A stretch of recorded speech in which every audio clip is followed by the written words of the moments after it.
Assalamualaikum warahmatullahi wabarakatuh. Selamat malam semuanya teman-teman. Selamat datang kembali di channel kesayangan kita, channel Ilo Ekstrim. Dan dimanapun teman-teman berada, semoga teman-teman selalu dalam keadaan sehat walafiat tanpa kekurangan satu apapun. Amin amin ya robbal alamin. Di kesempatan yang baik ini kami akan membawakan satu kisah dari penulis asal Garut, Jawa Barat, yaitu Ibu Neneng Dewi NS. Dan kisah tentang perseteruan antara Ki Jalu dan Miftah yang masih belum berakhir, dan kali ini makin lebih menarik lagi nih. Tapi sebelum masuk ke dalam kisahnya, kami ingin mengucapkan terima kasih kepada seluruh teman-teman yang sudah selalu setia mendukung channel kami, yang sudah selalu hadir di setiap harinya. Karena kehadiran teman-teman lah, kami selalu bersemangat berkarya di setiap harinya. Dan nggak pakai berlama-lama lagi, nggak pakai berbasa-basi lagi, langsung aja kita masuk ke dalam kisahnya. Pada horor kisah Miftah dan teror penunggu dari rumah kontrakan.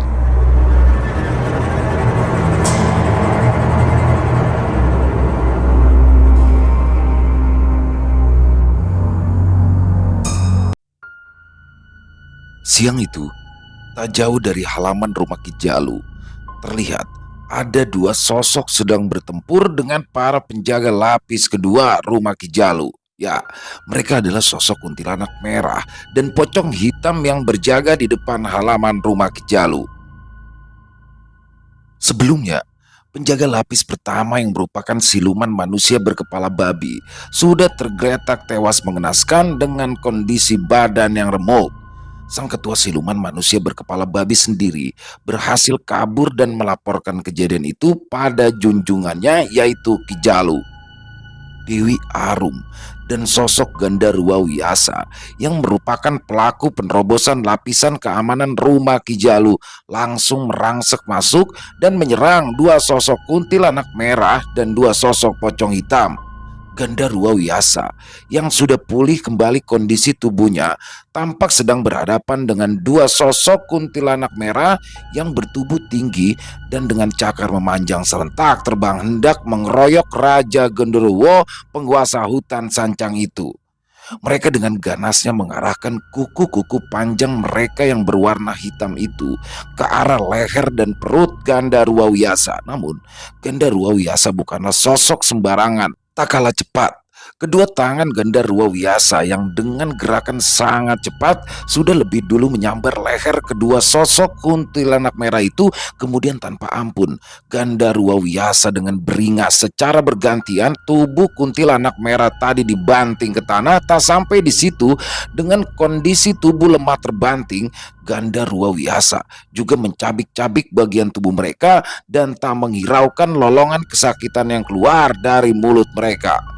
Sedangkan Dewi Arum yang masih berwujud seperti manusia itu masih belum merasa perlu untuk merubah wujudnya menjadi sosok ular, karena Dewi Arum merasa wajib untuk tidak terlalu banyak membuang energi serta ilmu kanuraganya hanya untuk menghadapi makhluk-makhluk yang hanya menjadi jongos dari Ki Jalu.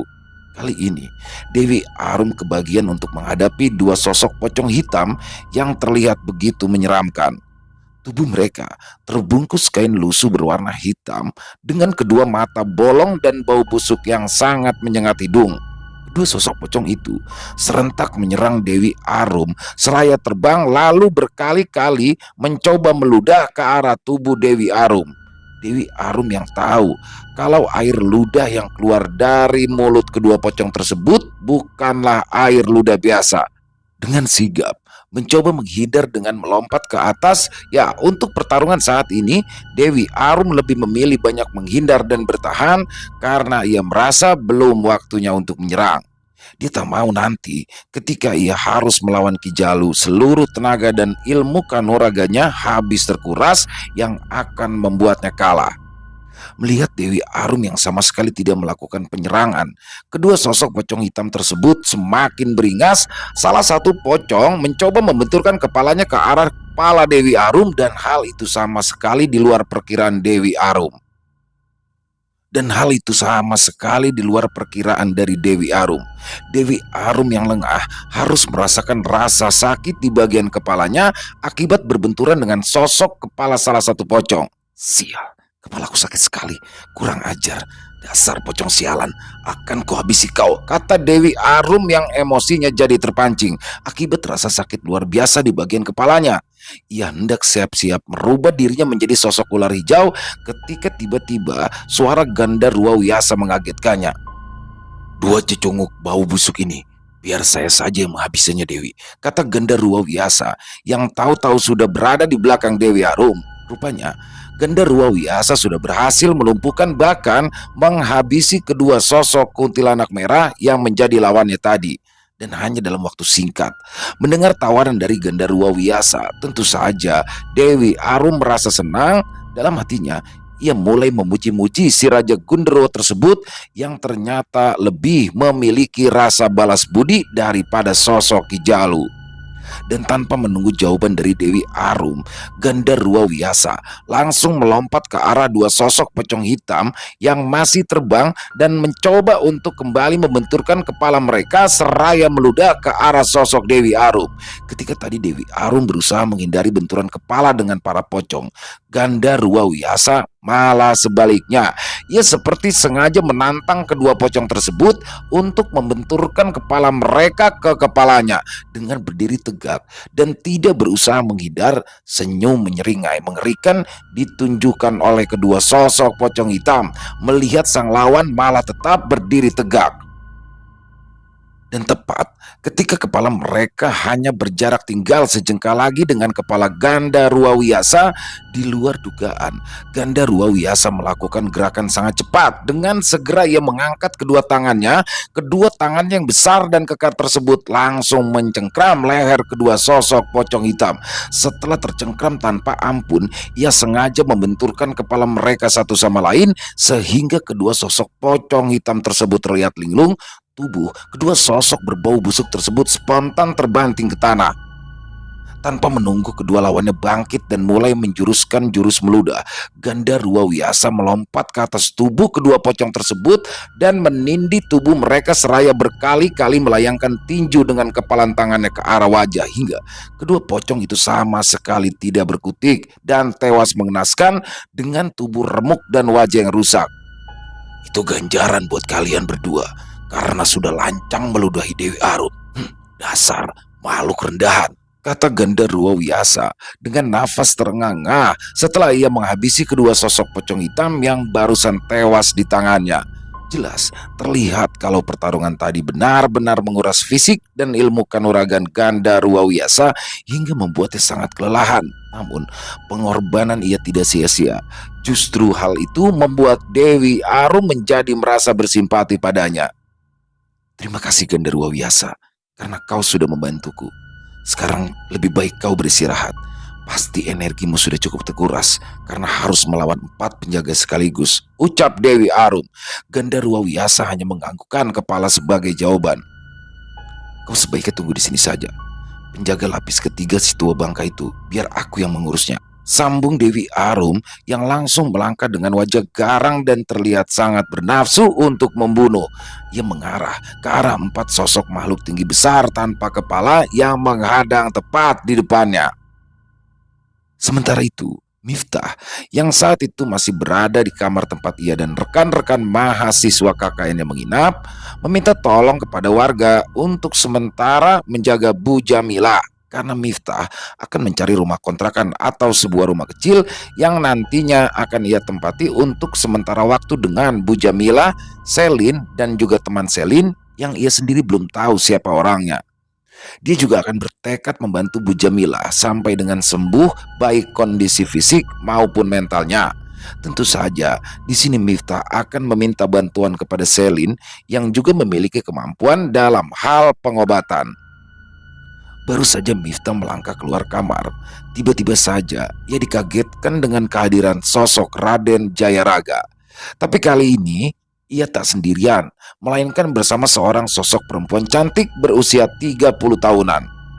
Sosok perempuan itu memakai pakaian adat khas Bali dan juga sekuntum bunga Kamboja terlihat terselip di telinganya.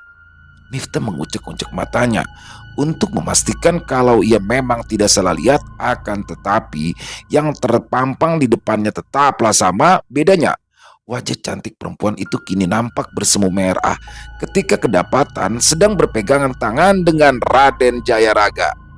Raden Jayaraga yang juga baru menyadari kalau Miftah melihat hal itu refleks melepaskan pegangan tangan kanannya dari tangan sosok perempuan cantik berbulu mata lentik itu. "Nyai Nimas Ayu?" tanya Miftah hampir tidak percaya. Dan perempuan cantik yang dipanggil sebagai Nyai Nimas Ayu pun itu tersenyum sambil menyapa Miftah. "Beli Miftah, apa kabar? Apa Raden Jayaraga menjaga Beli dengan baik?"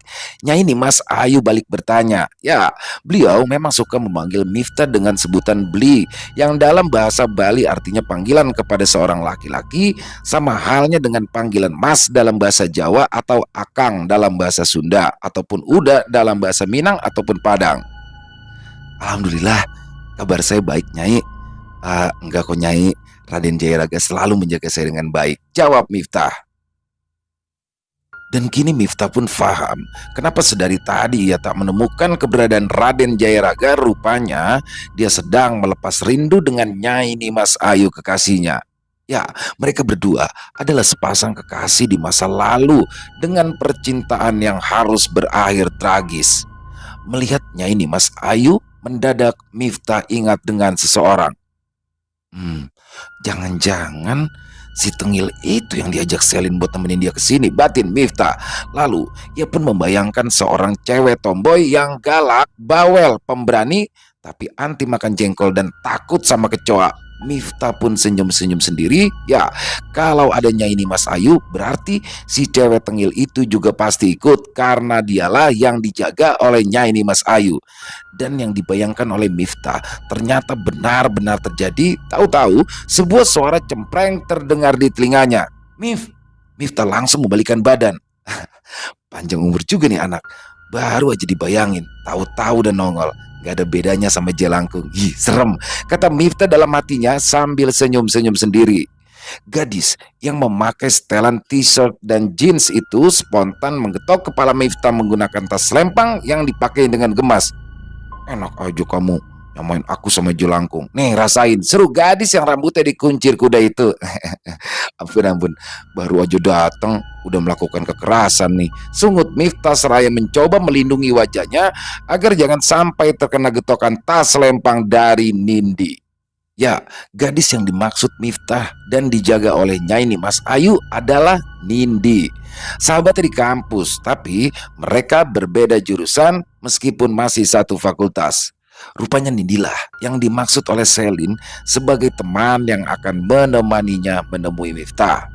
Nindi yang juga merupakan seorang anak indigo tapi masih belum banyak terasah kemampuannya itu, memiliki kemampuan persis dengan Miftah. Namun Nindi lebih cuek dan tak mau terlalu banyak membantu, apalagi ikut campur dalam hal urusan dunia gaib.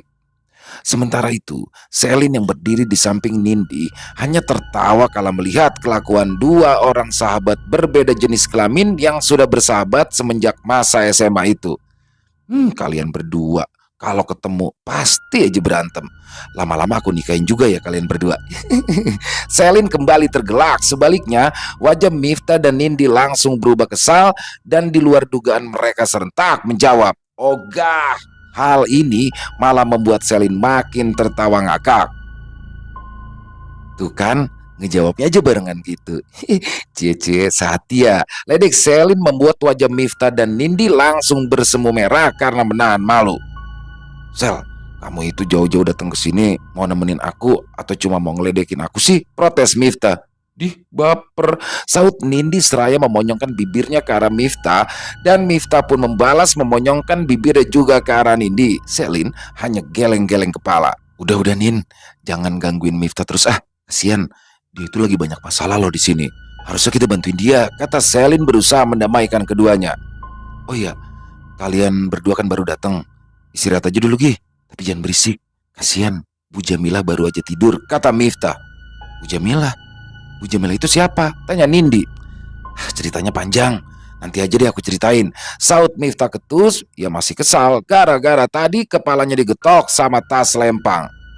"Memangnya kamu mau kemana sih, Mif?" Kali ini Selin yang bertanya. "Aku itu mau nyari rumah kontrakan yang ada di sekitaran sini dulu, Sel, biar bisa buat kita berempat sama Bu Jamila nanti." Kasihan itu Bu Jamilah. Nanti kamu bantu obatin dia ya, terutama luka psikisnya, pinta Miftah ke Selin.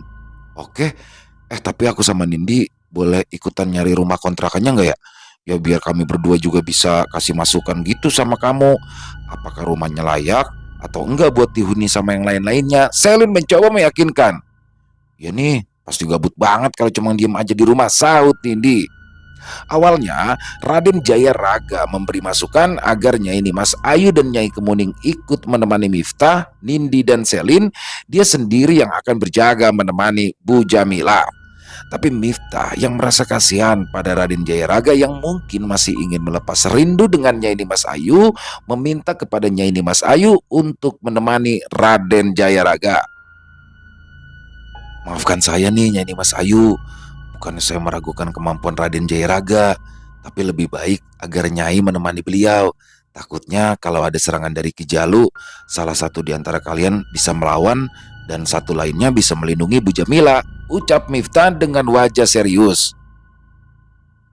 Betul itu Nyai Nimas Ayu, Raden Jaya Raga, biarlah Den Miftah dan Nonindi untuk kali ini saya yang akan menjaganya, ucap Nyai Kemuning. Oh, baik.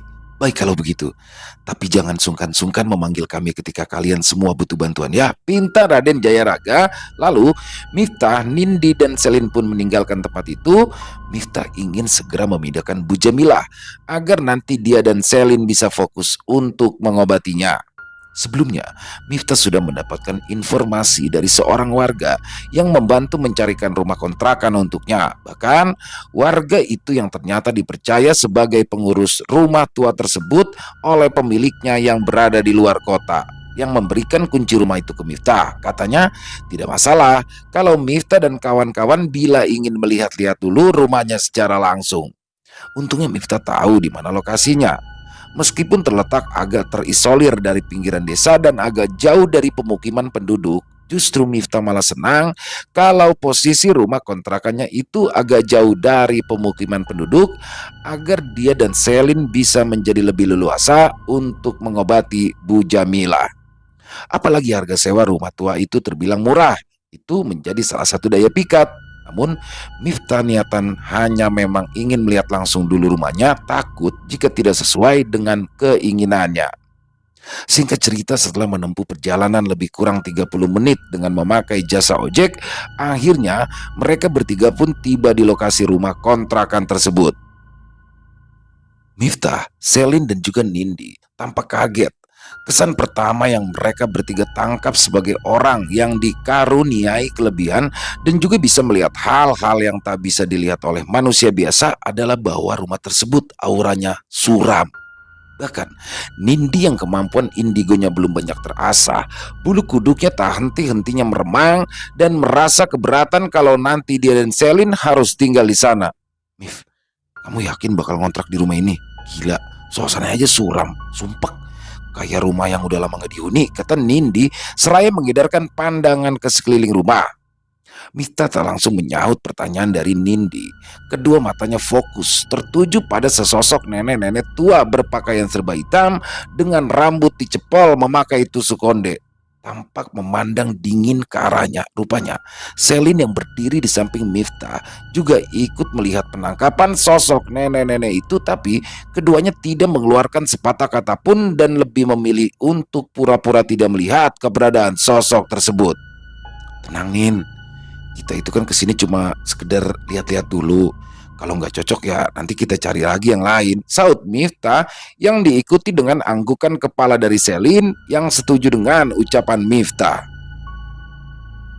Sebenarnya, meskipun dilihat dari luar rumah tersebut terlihat tua, kotor, pengap, dan lembab, akan tetapi kalau dilihat dari bentuk rumahnya yang besar seperti rumah tempo dulu dan halaman yang sangat luas, sebenarnya Miftah dan Selin suka dan tak mau berpikir dua kali untuk mengontrak rumah tersebut. Suasana rumahnya yang teduh dan banyak dikelilingi pepohonan yang berjejer di sekitar rumah dengan aneka pohon buah-buahan semakin menambah keasrian rumah tua itu.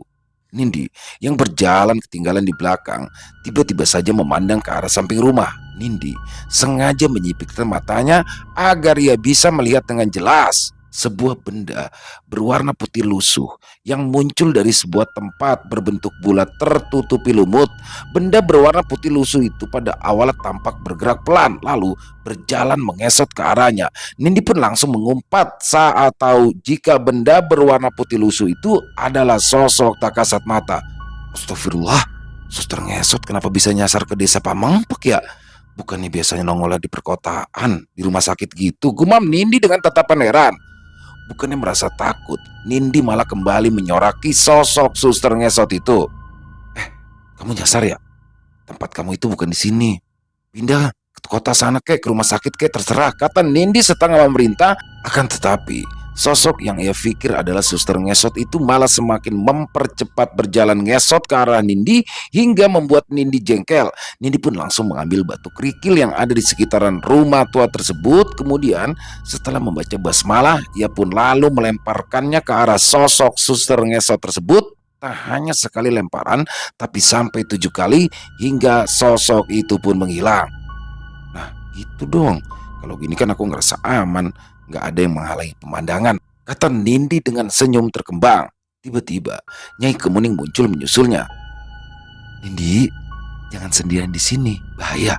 Ayo, saya temani ke dalam supaya Den Miftah dan Non Selin ada temannya, ajak Nyai Kemuning dengan nada yang sopan. Tanpa protes, Nindi pun manut. Sementara itu, Miftah dan Selin yang sudah masuk ke dalam rumah dan melihat-lihat isi di dalamnya merasa sangat kagum karena semua perabotan yang ada di dalam rumah tua tersebut bagus-bagus. Hampir seluruh perabotan furniture seperti lemari, meja, kursi dan lain-lain terbuat dari kayu jati. Tak habis-habisnya Selin dan Miftah mengagumi sang pemilik rumah sebelumnya. Dulu pemilik rumah ini pasti orang kaya dan banyak duit nih pada zamannya. Gile, barang-barangnya bagus-bagus dan bernilai seni tinggi semua, puji Selin seraya mengusap-ngusap sebuah lemari berukir yang terlihat antik dan menarik minatnya. Ya, mungkin harganya bisa puluhan juta ya Sel, kalau barang-barang ini sampai dilelang, timpal Miftah. Kita masuk ke dapurnya yuk, ajak Selin. Lalu tanpa menunggu jawaban dari Miftah, ia pun langsung masuk duluan. Tiba-tiba Miftah di sini baru sadar kalau sedari tadi Nindi tak bersama dia dan juga Selin. Kebiasaan deh tuh anak, suka keluyuran sendirian. Nanti kalau ada apa-apa, aku juga yang ribet ditanyain sama emaknya, gerutu Miftah. Ngomong apa barusan? Ngomongin aku ya? Emangnya aku ini anak TK yang kemana-mana harus kamu temenin? Sorry ya, kata Nindi yang datang-datang langsung nyerocos mengomel ke arah Miftah.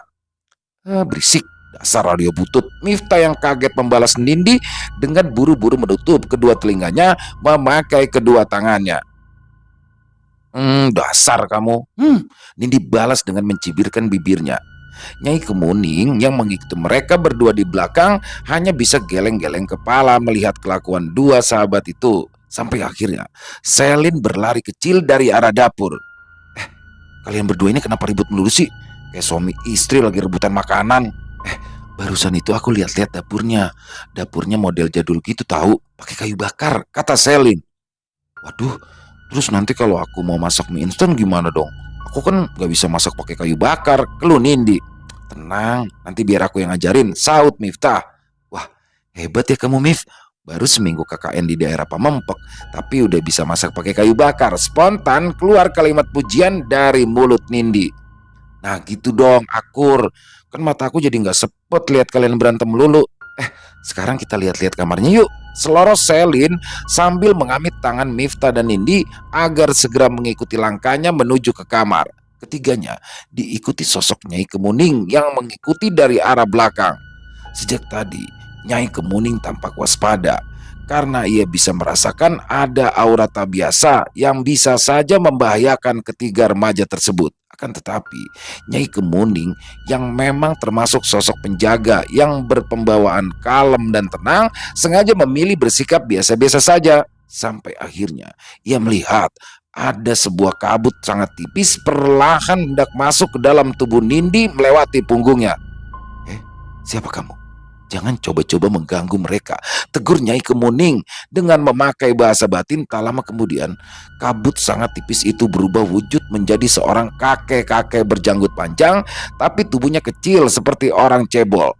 Tangan kanannya memegang sebuah tongkat berukir yang ujungnya bergambar naga yang ukurannya jauh lebih tinggi daripada ukuran tubuhnya. Sosok kakek-kakek itu menunjuk-nunjuk ke arah Nindi. Apa kamu melarangku? Bocah ingusan ini sudah lancang mengusir, bahkan melempari cucuku dengan batu kerikil, kata sosok kakek bertubuh cebol tersebut dengan marah. Wajah Nyai Kemuning yang tadinya hendak memarahi sosok itu langsung berubah. Baik, bila memang gadis itu sudah melakukan kesalahan, saya mohon maaf kek, tapi tolong jangan ganggu dia, apalagi dengan cara merasuki tubuhnya, saut Nyai Kemuning dengan sopan. Enak saja, kau sepertinya meremehkanku. Akulah penguasa rumah ini. Aku tuan rumahnya. Sedangkan mereka, terutama gadis berkucir itu, sungguh bersikap tak sopan sebagai tamu yang tadi undang. Bentak sosok kakek itu, perlahan kedua bola matanya kini berubah menjadi hitam seluruhnya. Iya, maafkan dia ya kek. Maklum, namanya juga anak muda. Terkadang kalau bicara dan bersikap suka tidak pada tempatnya. Nyai Kemuning masih mencoba membujuk, akan tetapi sepertinya usaha Nyai Kemuning sia-sia saja. Sosok kakek tua itu jangankan menerima maaf darinya, ia malah tiba-tiba saja mengangkat satu tangannya ke atas, kemudian menurunkannya hanya dalam satu kali hentakan. Nyai Kemuning kaget ketika tiba-tiba saja dari atas muncul sebuah sangkar seperti sangkar burung, tapi ukurannya jauh lebih besar hingga bisa membuat tubuhnya. Kek, apa yang kau lakukan? Kenapa kau mengurungku seperti ini? Tanya Nyai Kemuning antara bingung dan juga marah. Kesabarannya kini mulai mencapai batasnya. Nyai Kemuning kemudian berkomat kamit seperti membacakan sebuah mantra. Tapi belum selesai ia membacakan, sosok kakek-kakek cebol itu kembali memutar-mutar tangan kirinya. Lalu muncullah sebuah tali yang tak dari mana datangnya, dan tiba-tiba tali tersebut melesat mengikat tubuh Nyai Kemuning dari kaki sampai tubuh bagian atasnya, hingga Nyai Kemuning tak bisa leluasa bergerak. Seluruh mantra pembebasan yang tadi ia bacakan malah kembali mental karena tali itu begitu kuat dan ketat mengikat tubuhnya sampai Nyai Kemuning menjadi kesulitan bernafas. Dasar kakek kurang ajar. Aku sudah minta maaf dengan tulus atas nama gadis itu, tapi kau malah menyerang dan mengikatku. Aku yakin pastilah kau punya niat yang tak baik pada mereka bertiga, kata Nyai Kemuning yang berdialog dengan kakek itu masih menggunakan bahasa kalbu. Sosok kakek-kakek itu hanya tertawa terkekeh. Kau terlalu banyak omong.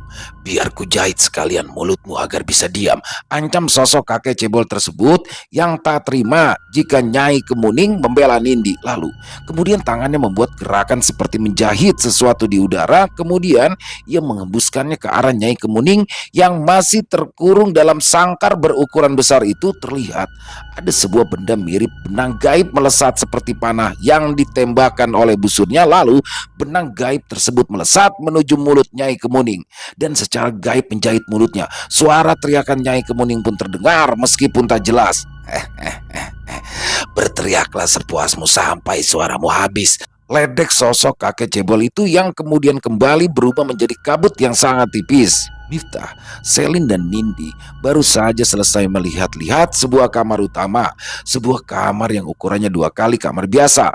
Perlengkapan furniturnya juga sangat lengkap, bahkan ranjangnya saja bertingkat 2. Dan tiba-tiba mata Selin tertuju pada sebuah meja rias berukiran kuno yang terbuat dari kayu jati dan bergambar ukiran bunga yang pahatannya begitu indah. Meja rias tersebut terletak di ujung kamar. Meskipun kacanya sudah mulai buram, namun tidak mengurangi keindahan kaca rias tersebut. Wah, bagus banget meja riasnya. Tanpa malu-malu, Selin menyampaikan rasa kagumnya pada keunikan meja rias tersebut. Bahkan Selin pun sampai mengeluarkan lipstik dari dalam tas kecilnya lalu mematut-matut dirinya di depan meja rias tersebut. Nindi yang berdiri tepat di belakang Selin dan iseng-iseng memperhatikan Selin sempat terheran-heran karena dia sama sekali tidak melihat pantulan wajah Selin di cermin meja rias itu. Meskipun kaca riasnya memang sudah buram, tapi masih bisa memantulkan wajah seseorang dengan jelas. Wajah Nindi di sini berubah pucat saat berkali-kali ia coba perhatikan dan sama sekali memang tak ada pantulan wajah Selin. Justru yang dilihat Nindi adalah wajah seorang perempuan yang wajahnya rusak dan seperti dipenuhi luka bekas sayatan. Nindi bahkan bisa melihat kalau sosok wajah wanita itu malah menyeringai padanya dengan penampakan giginya yang tajam bergerigi membuat Nindi ketakutan. Nindi pun segera menjauh dari meja rias itu, lalu melangkah menghampiri Miftah yang berdiri tak jauh dari dia dan Selin. Setelah berada di dekat Miftah, Nindi lalu menyikut lengan Miftah. Miftah yang sedang asyik berdiri di depan jendela kamar yang sedikit terbuka dengan memandang keluar langsung menoleh. "Ada apaan sih, Nin?" tanyanya seraya melirik ke arah Nindi. Nindi memberikan isyarat dengan jari telunjuk yang diletakkan di depan mulut agar Miftah jangan sampai bersuara. Nindi pun lalu menyampaikannya sambil berbisik ke telinga Miftah. Wajah Miftah di sini langsung berubah. Kemudian Miftah yang memang ingin membuktikan ucapan Nindi melangkah ke arah Selin yang masih mematut-matut dirinya di depan kaca rias kuno tersebut. Tepat ketika Miftah melihat Selin mulai memainkan ujung rambutnya dengan ekspresi wajah kosong, saat itulah Miftah tersadar jika ada yang tidak beres dengan Selin. Miftah pun memakai bahasa batin untuk memanggil Nyai Kemuning. Tapi berkali-kali ia mencoba memanggil Nyai Kemuning, sosoknya tak kunjung muncul. "Wah, gawat. Sepertinya ada sesuatu yang salah dengan rumah kuno ini, Nin," ucap Miftah dengan rasa khawatir mulai terpampang di wajah orientalnya. Nindi pun tiba-tiba seperti teringat akan sesuatu. "Ya sudah, jangan terlalu khawatir, Mif. Kita kan bisa aja manggilnya ini Mas Ayu ataupun Raden Jaya Raga kalau memang butuh bantuan." Miftah menggeleng. "Gak, aku gak mau selalu tergantung sama Hodam penjaga kita, Nin. Kan gak ada salahnya juga kita nyoba dulu, berusaha sendiri," tandas Miftah dengan mimik wajah serius. Nindi malah memasang wajah seolah tak percaya. "Ini beneran kamu kan, Mif? Kamu lagi gak kesurupan kan?" "Tumben ngomongnya kayak orang bener," tanya Nindi sambil memasang wajah jahil. Dasar radio butut. "Aku itu lagi serius tahu," protes Miftah. "Maaf," kata Nindi dengan wajah penuh penyesalan. "Ya nggak apa-apa, sekarang kita cari dulu apa yang sebenarnya terjadi sama Selin," ajak Miftah. "Oke, aku ngikut aja, Mif. Kamu lebih punya banyak pengalaman untuk soal ini daripada aku," saut Nindi. Namun tiba-tiba Nindi dan Miftah dikagetkan oleh suara tawa cekikikan perempuan dari arah belakang mereka saat keduanya serentak memalingkan wajah. Mereka langsung berseru, "Selin!" seru Miftah dan Cindy serentak.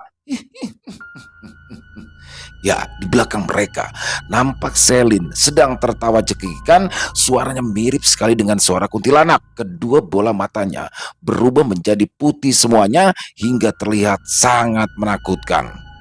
Selesai, wow, luar biasa. Kisah yang sangat menarik ya, Miftah dengan Ki Jalu. Dan pada kesempatan kali ini dalam kisah barusan ternyata kemunculan dua teman dari Miftah. Satu saudara ya, si Selin dan Nindi. Yang mana Selin dan Nindi ini ternyata merupakan indigo juga ya.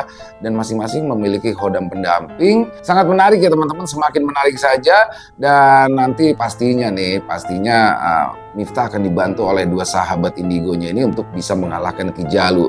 Dan semoga nggak lama-lama ya Bu Neneng ya, bisa untuk episode kelanjutannya. Dan luar biasa untuk kisah barusan di mana kedatangan Selin dan Nindi yang pada awalnya hanya ingin berlibur ya ke daerah Pantai Pamengpek untuk menikmati keindahan di Pantai Pamengpek, tapi ternyata harus terjerumus nih ke dalam penghuni rumah kontrakannya. Ternyata sakti juga ya, Nyai Kemuningnya sampai kalah di sini nih.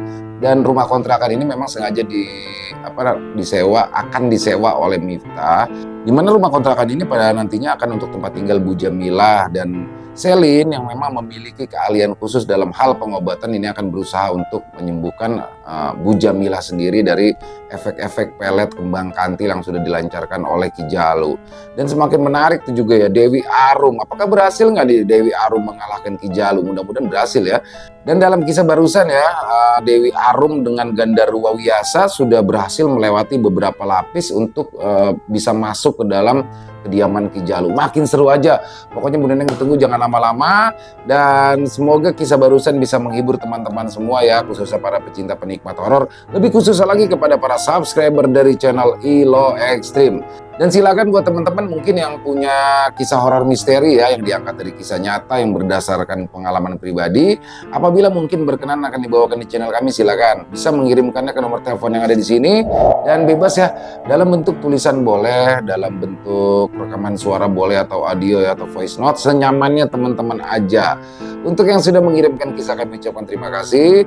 Untuk yang sudah mengirimkan kisah tapi belum dibawakan, harap bersabar ya, karena harus melalui proses penggarapan terlebih dahulu. Di akhir kata, saya Ilo mengucapkan permohonan maaf apabila dalam pembawaan kisahnya ada kata-kata saya yang salah, ataupun ada kata-kata saya yang mungkin kurang berkenan di hati teman-teman. Saya mohon dibukakan pintu maaf. Dan sampai berjumpa lagi di konten-konten kami selanjutnya yang pasti tidak kalah ngerinya, yang pasti tidak kalah seramnya, masih bersama saya Ilo di channel Ilo Extreme. Salam sehat, sukses selalu untuk kita semua. Jangan lupa bahagia, tapi jangan pernah pura-pura bahagia. Wassalamualaikum warahmatullahi wabarakatuh.